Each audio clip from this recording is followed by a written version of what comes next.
This is the number 1-2.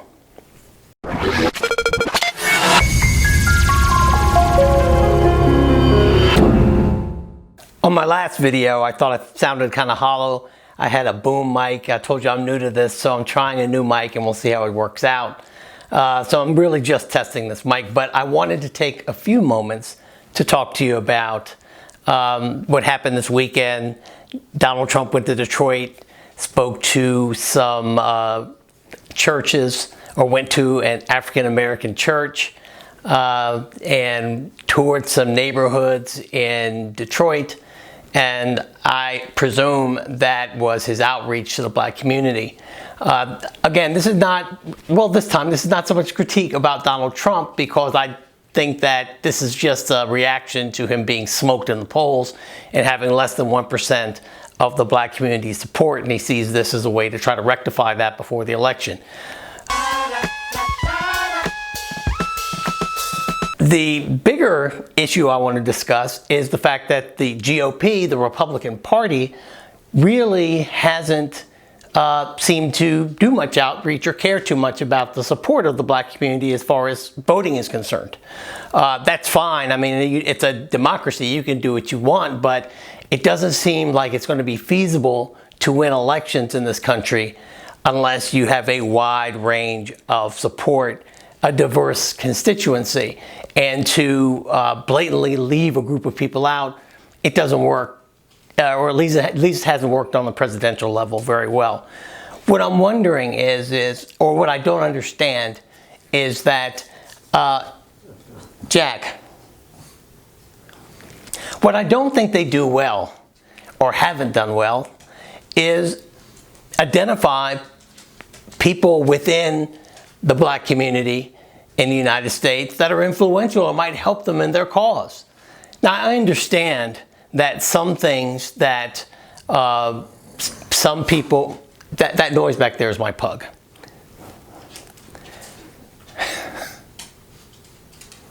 Now, I understand that in the last 40, 50 years, that the Democratic Party has pretty much been the party of American blacks, and that's because after the Dixiecrats, Strom Thurmond and the gang left for the Republican Party after the Civil Rights Bill was signed.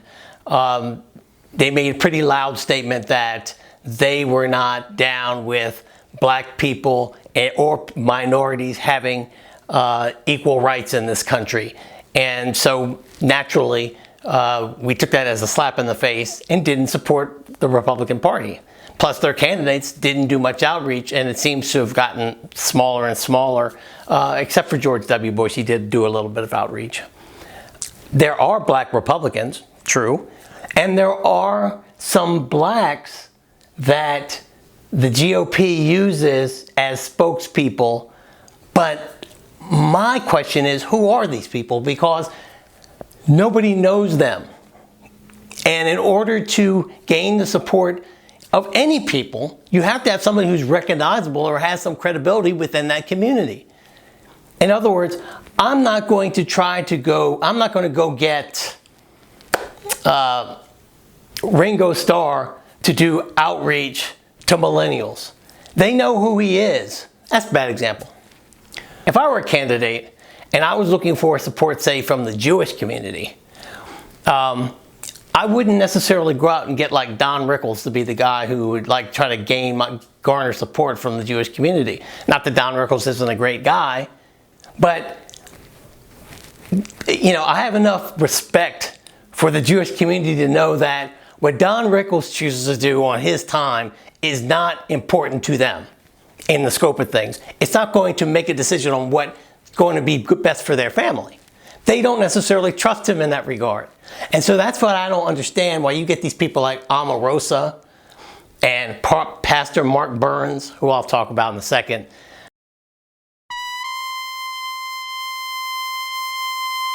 Ben Carson, you know, some of these people like Ben Carson, he's a by all accounts, a terrific doctor, a brilliant mind as far as neurosurgery is concerned. But in the black community on day-to-day issues, he has no credibility. No one is going to change what they do or make a decision based on what Ben Carson recommends in that regard. They will listen to him when it comes to brain surgery. We will not listen to him when it comes to some other issues. So where do you get these guys? I don't understand it. Too black, too strong. Too black, too strong.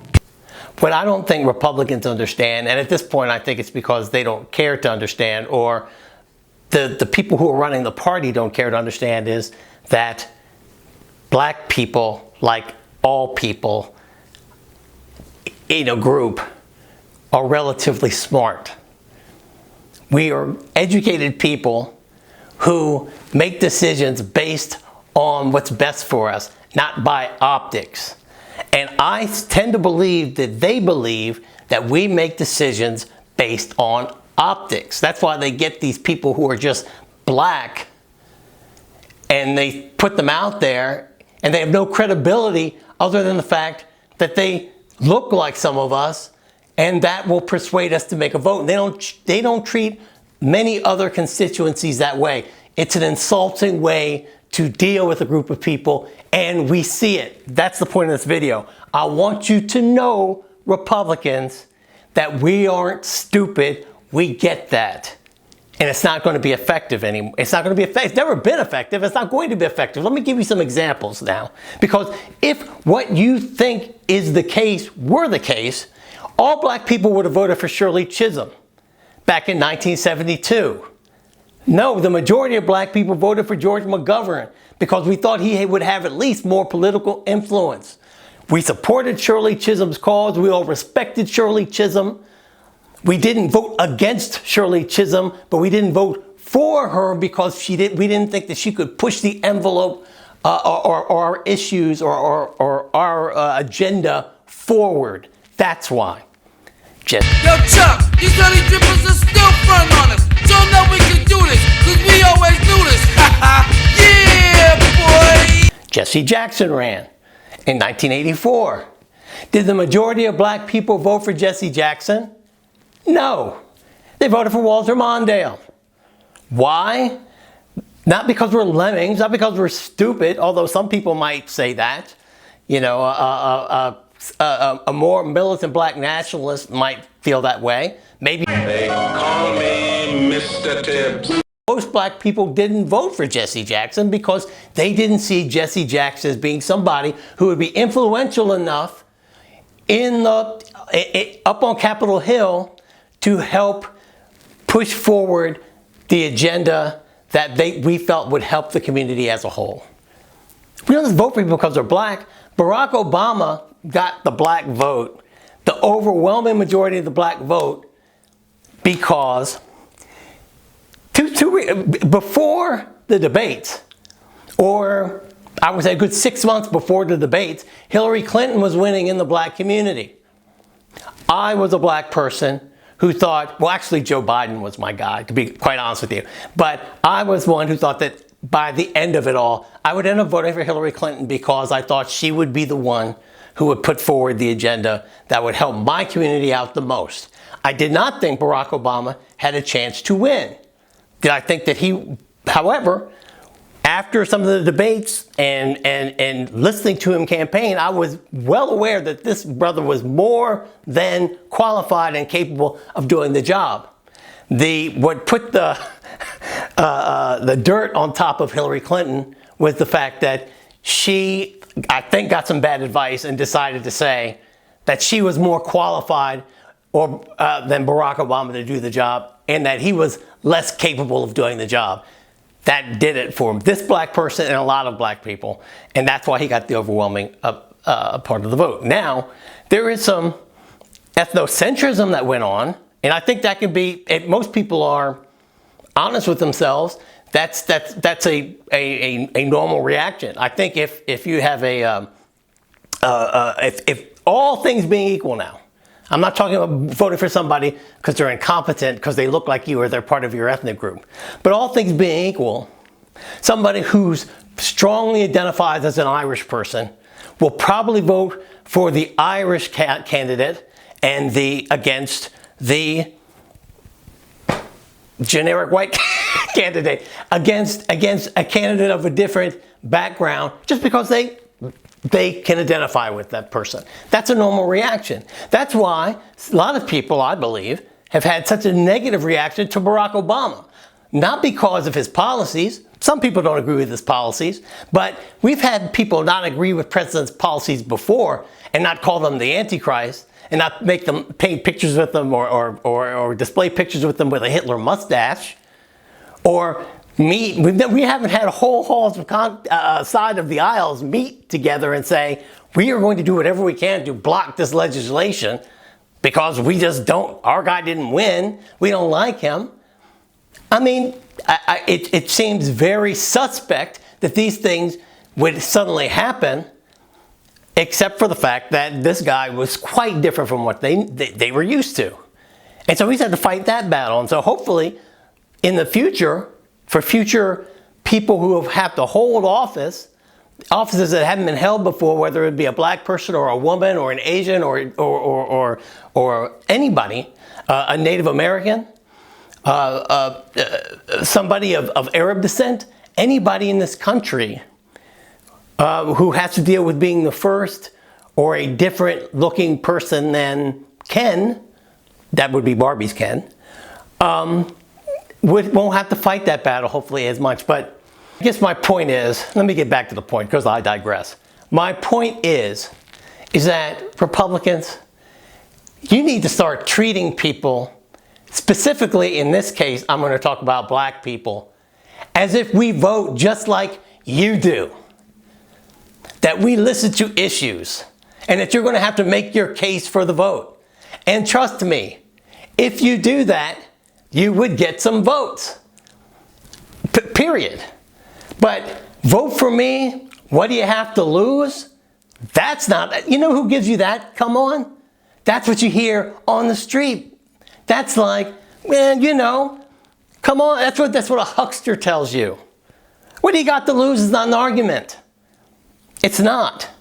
And if you don't think that we see through gerrymandering and blocking legislation and municipalities like Ferguson stacking the deck against black people, that certain things we haven't progressed because of those things and not because of policies of the Obama administration, then you're not paying attention to, you're not seeing what we see. That is where a lot of this stuff comes from. This anger. If I wasn't a Christian man, I'd probably be kicking in your ass. Well, drop on down, brother. Drop on down here, buddy. So, I'm hoping my microphone worked.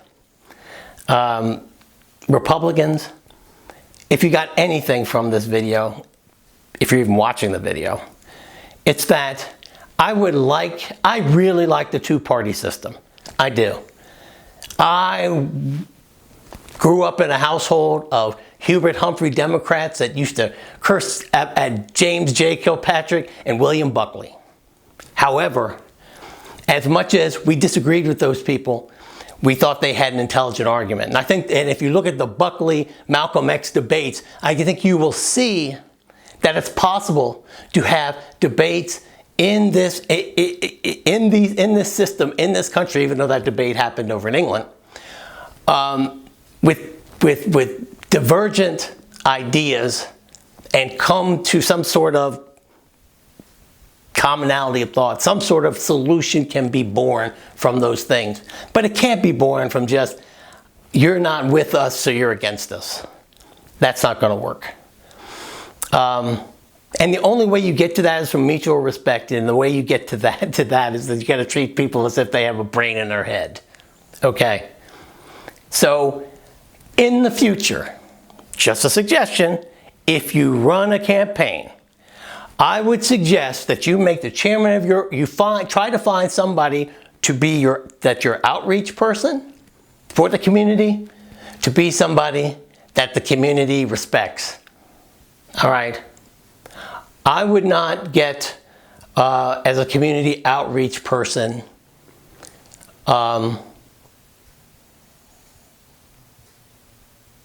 The political playbook in terms of how we engage these voters. They have reached out and have said that what has happened in the last 7 years of Democratic reign has not improved the conditions in their community, and they do believe that Donald Trump will be able to make a change. And so we're hearing from and we're getting contacted by so many different congregations, and I'm very excited to see us make inroads in the African American community. Oh, sweet Jesus.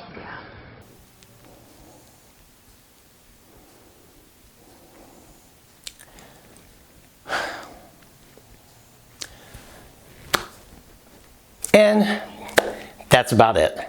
So with that, I'm going to see if my mic works. I'll put that in a little video. I want to get a couple of these out. So you'll see here that there is there's a way to contact me here. I hope you do subscribe. And I hope you do either like or dislike it at the bottom. And please feel free to comment.